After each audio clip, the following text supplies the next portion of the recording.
السلام علیکم ورحمۃ اللہ وبرکاتہ۔ بسم اللہ الرحمن الرحیم۔ سامعین و ناظرین، ہماری اس چینل ہیلپر فار عربک میں آپ سب کو خوش آمدید اور ویلکم ہے۔ امید ہے سب خیریت سے ہوں گے۔ آج کا ہمارا یہ ویڈیو تعلم اللغۃ العربیۃ بالدروس العربیہ کا سبق نمبر 12 ہے۔ گزشتہ ویڈیو سبق نمبر 11 میں مرکب اضافی کو اردو میں مثالوں کے ساتھ سمجھایا گیا تھا۔ پہلے اس ویڈیو کو ضرور دیکھ لیجئے تاکہ یہ ویڈیو آپ اچھی طرح سمجھ پائیں۔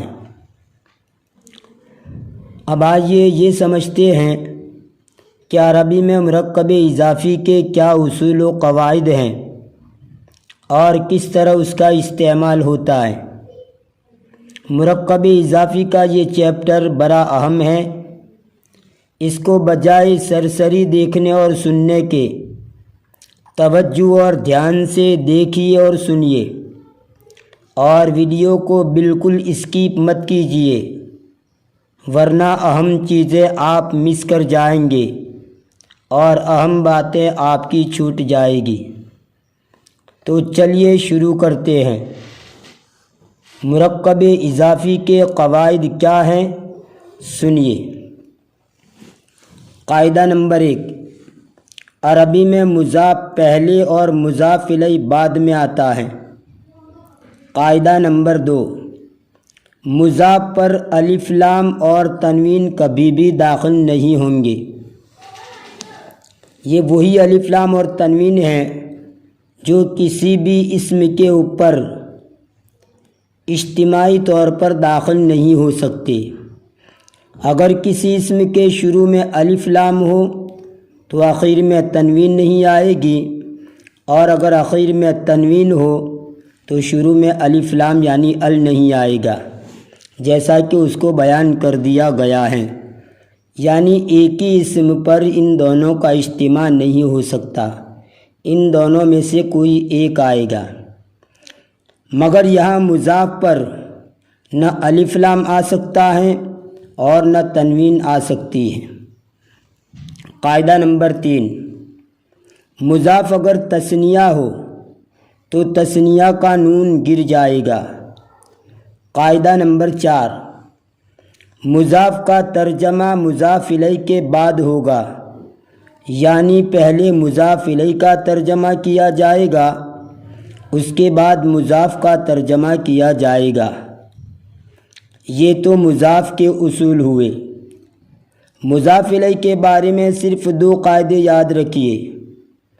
قاعدہ نمبر 1، مضاف الیہ مجرور ہوگا یعنی زیر والا۔ قاعدہ نمبر 2، مضاف الیہ اگر تثنیہ ہو تو اس کا نون باقی رہے گا۔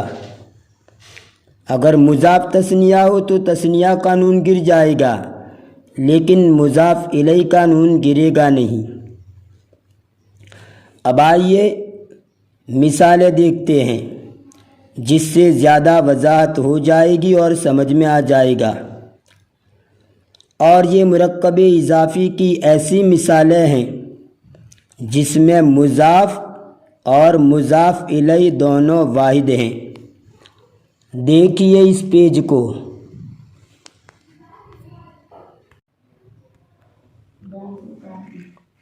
باب البیت،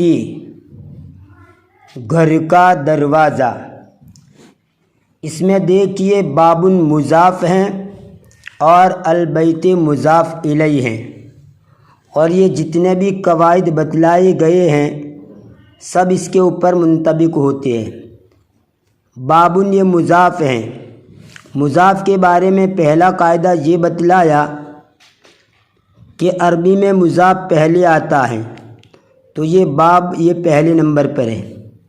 دوسرا قاعدہ یہ بتلایا کہ مضاف پر الف لام اور تنوین کبھی بھی داخل نہیں ہوں گے، تو اس باب کے اوپر الف لام بھی نہیں ہے اور تنوین بھی نہیں ہے۔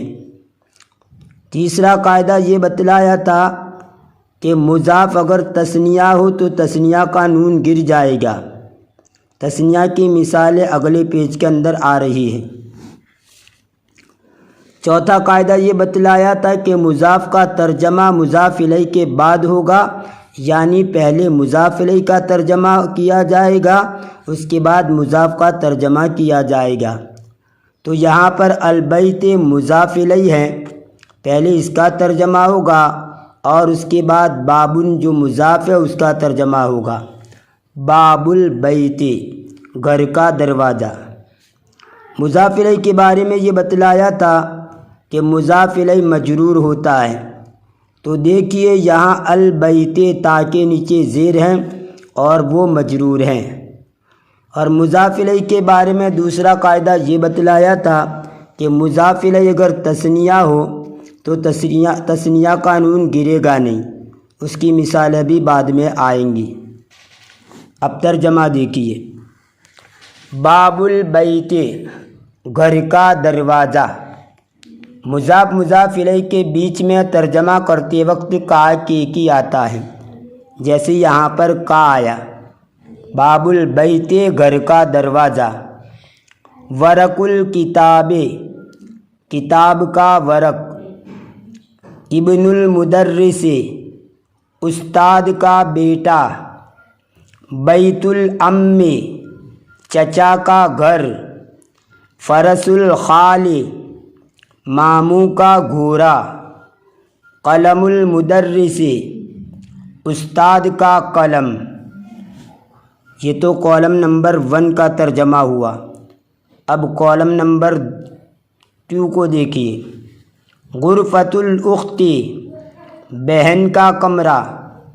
مفتاح السیارۃ، گاڑی کی چابی۔ بنت الخال، ماموں کی لڑکی۔ نافذۃ البیت، گھر کا روشن دہ یا گھر کی کھڑکی۔ مروحۃ المسجد، مسجد کا پنکھا۔ ساعۃ الطالب، طالب علم کی گھڑی۔ اس میں مضاف اور مضاف الیہ دونوں واحد ہیں۔ اب ایسی مثالیں دیکھیے جس میں مضاف تثنیہ ہے اور مضاف الیہ واحد ہے۔ باب البیت، دیکھیے اس پیج کو، باب البیت، گھر کے 2 دروازے۔ دیکھیے بابن کا تثنیہ بابانی آتا ہے، اس میں جو نون تھا اس کو نکال دیا گیا، گرا دیا گیا اور باب البیت بنا دیا گیا۔ باب البیت، گھر کے 2 دروازے۔ ورق الکتاب، کتاب کے 2 ورق۔ ابن المدرس، استاد کے 2 بیٹے۔ بیت الام، چچا کے 2 گھر۔ فرس الخال، ماموں کے 2 گھوڑے۔ قلم المدرس، استاد کے 2 قلم۔ کالم نمبر 2، غرفۃ الاخت، بہن کے 2 کمرے۔ مفتاح السیارۃ، گاڑی کی 2 چابیاں۔ بنت الخال، ماموں کی 2 لڑکیاں۔ نافذۃ البیت، گھر کے 2 روشندہ یا گھر کی 2 کھڑکیاں۔ مروحۃ المسجد، مسجد کے 2 پنکھے۔ ساعۃ الطالب، طالب علم کی 2 گھڑیاں۔ پہلے پیج کے اندر جو مثالیں تھی یہی مثالیں یہاں بھی ہیں، فرق اتنا ہے کہ پہلے پیج کے اندر مضاف واحد تھا، یہاں پر اسی کو تثنیہ بنا دیا گیا ہے۔ مرکب اضافی کے بارے میں آنے والی ویڈیو میں کچھ مزید کلام کیا جائے گا اور ساتھ ہی مثالیں پیش کی جائے گی، تب تک کے لیے انتظار کیجیے۔ آخر میں آپ سے ریکویسٹ کی جاتی ہے کہ اگر ابھی تک آپ نے اس چینل کو سبسکرائب نہیں کیا ہے تو برائے مہربانی سبسکرائب کر لیجئے اور ہماری اس چینل سے جڑے رہیے۔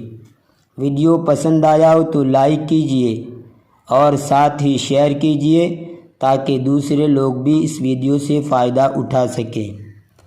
اجازت دیجئے اگلے ویڈیو تک کے لیے، فی امان اللہ، الی اللقاء۔